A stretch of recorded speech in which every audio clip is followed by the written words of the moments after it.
Jay, let me ask the question for our audience here. When should people go to the management camp, managing tenants and toilets?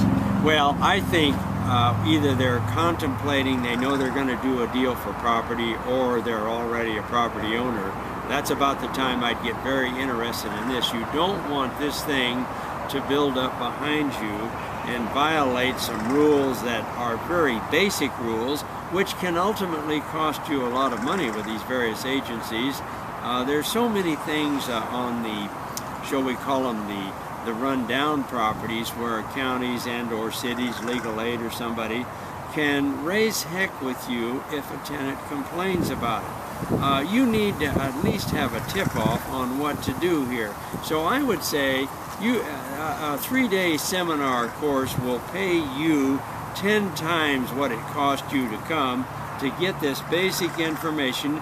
You'll leave not only with the basic information, but you'll have a workbook with about 300 pages. First of all the forms you would ever, you'll have all the processing Boy, were forms. those helpful? Yes, ready-made forms. They're mine, and they date a long time back, and of course they're not on a computer.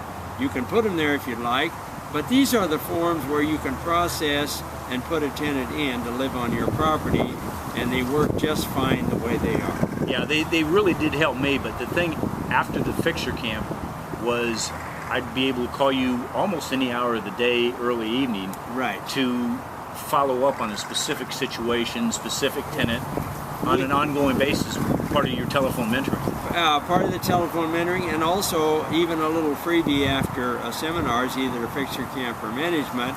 I'm fairly liberal with students who are participating and spending money with me. I'll give them, if something in the manual at a seminar is unclear to them, that's no cost to them. I'll explain that at no problem. And so we want to make sure that when we send them away in 3 days, absolutely don't know everything about real estate. That's ridiculous. We all understand that. But you'll have some really great basics. You'll have your footing. Most people tend to build in the sand. And when a storm comes along, you know what happens to sand. Right. We want to put at least a couple of bags of cement in the mix for you. Okay, I agree.